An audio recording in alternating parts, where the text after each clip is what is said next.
कि सुख तो ब्रह्मा विष्णु महेश को होगा, हमें सुख नहीं। और ब्रह्मा विष्णु महेश को सुख बिल्कुल नहीं। उदाहरणार्थ जैसे भगवान श्री विष्णु जी के अवतार श्री रामचंद्र जी राजा दशरथ के घर जन्म लेकर के अयोध्या में प्रकट हुए। उनका फिर विवाह हुआ, विवाह होते ही वनवास हुआ, वनवास से उनकी धर्मपत्नी का अपहरण हुआ, फिर युद्ध हुआ,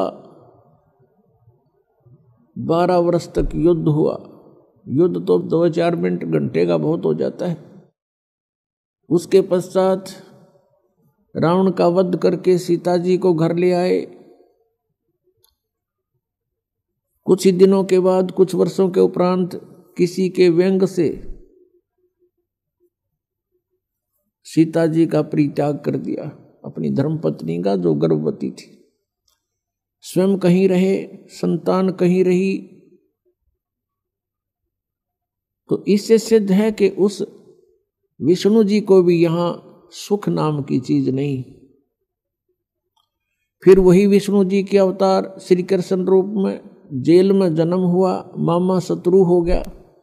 कभी जरासिंह, कभी शिशुपाल, कभी पूतना, कभी केसी आदि से उनको मरवाने का प्रयत्न जारी रहा।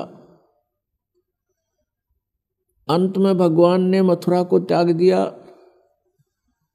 समुद्र में जाके एक टापू पर शरण ली।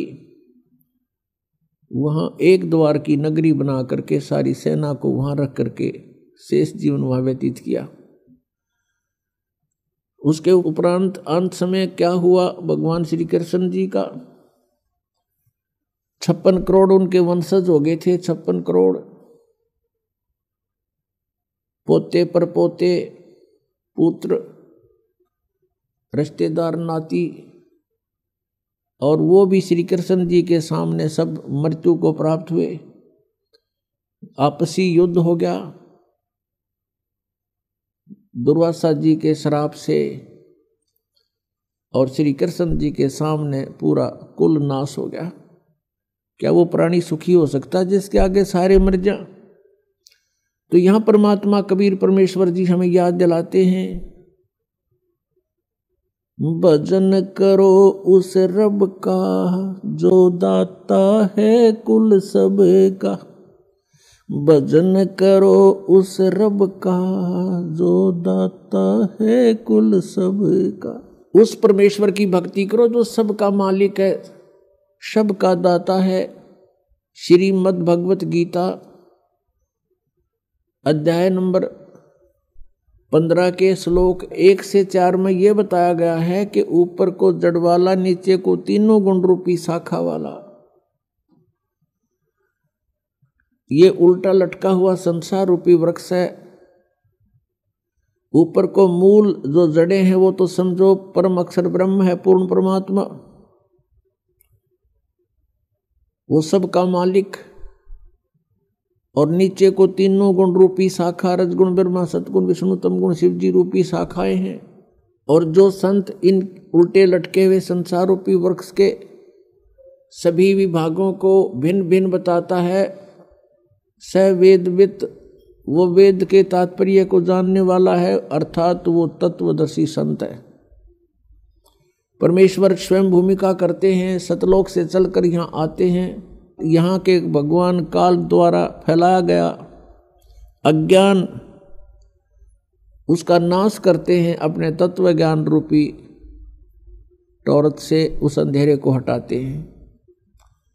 तत्व ज्ञान रूपी सूर्य का उदय करके अज्ञान रूप अंधकार को समाप्त करते हैं। वो उसमें यहाँ कुछ समय के लिए रहते हैं और अपनी अमृतवाणी को उच्चारण कर करके सुनाते हैं, जो बाद में लिपिबद्ध कर ली जाती है। परमेश्वर ने कहा था, अक्षर पुरुष एक पेड़ है, निरंजन वा की डार, और तीनों देवा शाखा हैं ये पात रूप संसार।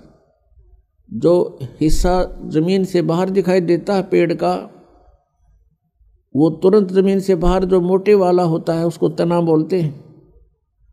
और जड़ें परोक्ष है, गुप्त है।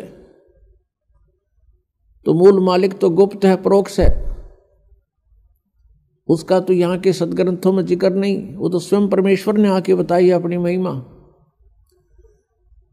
उस तने को समझो ये अक्षर पुरुष है, उसके तने के फिर मोटी डार होती है, उसको समझो सरपुरुष, सरपुरुष। और उस डार के फिर 3 शाखाएं हों, वो रजगुण ब्रह्मा, सदगुण विष्णु, तम गुण शिव जी जानो।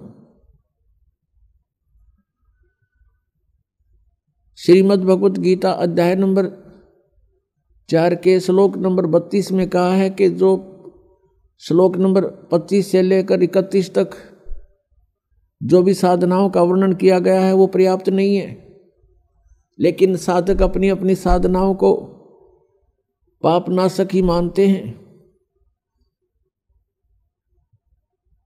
इस प्रकार की यज्ञों का विस्तार के साथ वर्णन है सच्चिदानंद घन ब्रह्म की वाणी में।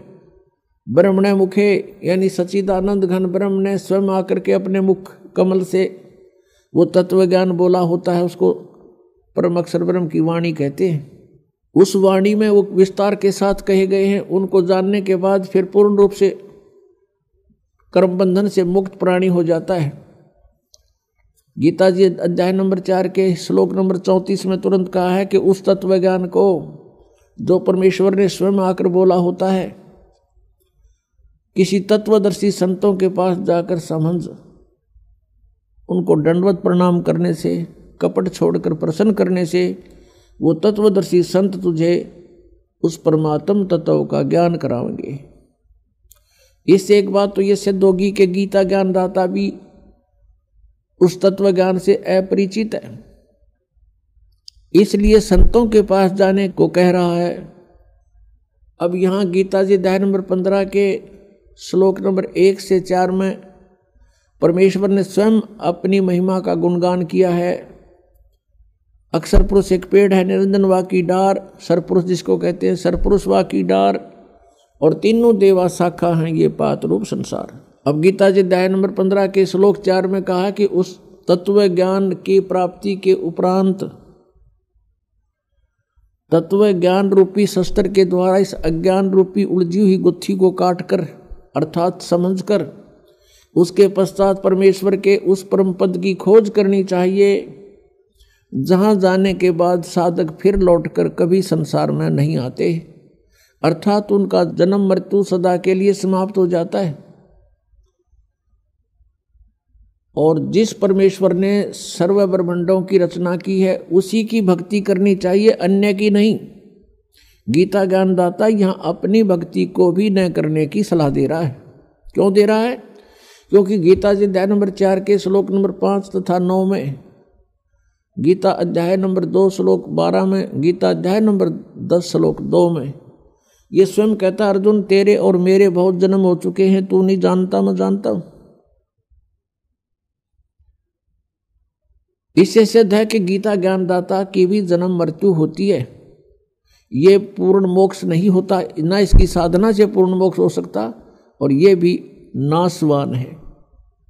इसलिए गीता ज्ञानदाता गीता अध्याय नंबर 18 के श्लोक नंबर 62 में कहता है कि अर्जुन तू सर्वभाव से उस परमेश्वर की शरण में जा जिसकी कृपा से तू परम शांति को और सनातन परम धाम को प्राप्त होगा। जब तक प्राणी जन्म और मृत्यु के अंदर है इसको शांति नहीं हो सकती, चाहे ब्रह्मा की पदवी पा ले, चाहे विष्णु की पदवी प्राप्त कर ले, चाहे शिव की पदवी प्राप्त कर ले, या छोटे मोटे राजाओं का तो अब कोई अस्तित्व नहीं है, जबकि ब्रह्मा विष्णु महेश तक की पदवी पर प्राणी सुखी नहीं है।